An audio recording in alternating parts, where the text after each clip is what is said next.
The Middle East is teetering on the edge of further instability as a war of words escalated between Iran and Israel.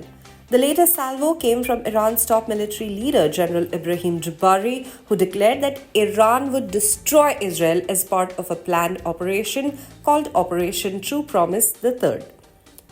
Jabbari's chilling warning made at a recent public address stated that the operation would be carried out at the right time, promising to raze Tel Aviv and Haifa to the ground.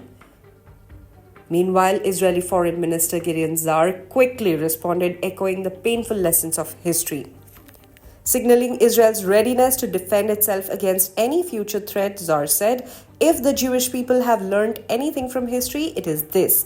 If your enemy says his goal is to annihilate you, believe him. We are ready." This was the third threat in just a week from the Islamic Revolutionary Guard Corps, that is the IRGC.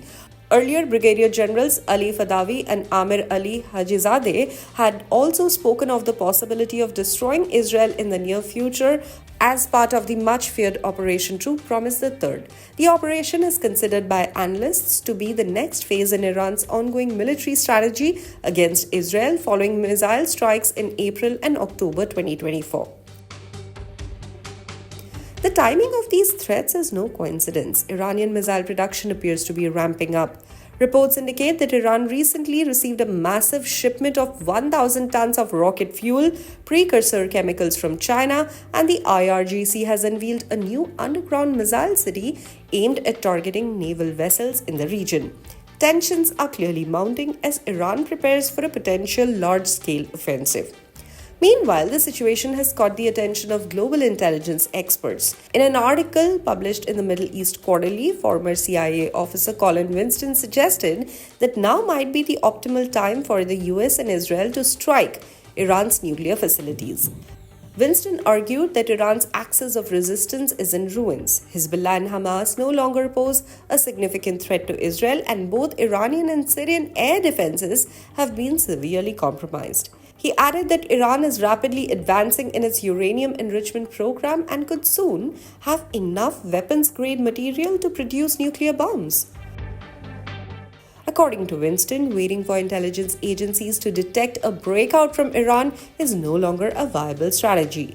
He warned, now is the time for Jerusalem and Washington to take decisive military action against Iran's nuclear program. Iran, however, has made it clear that any such attack would be met with fierce retaliation. Iranian Foreign Minister Abbas Araghchi warned earlier this year that any Israeli or US military action targeting Iran's nuclear facilities would ignite an all-out war in the region. He described such a strike as one of the biggest historical mistakes the US could make. The pressure is mounting as reports suggest that Israel could take preemptive military action against Iran's nuclear sites by mid-2025.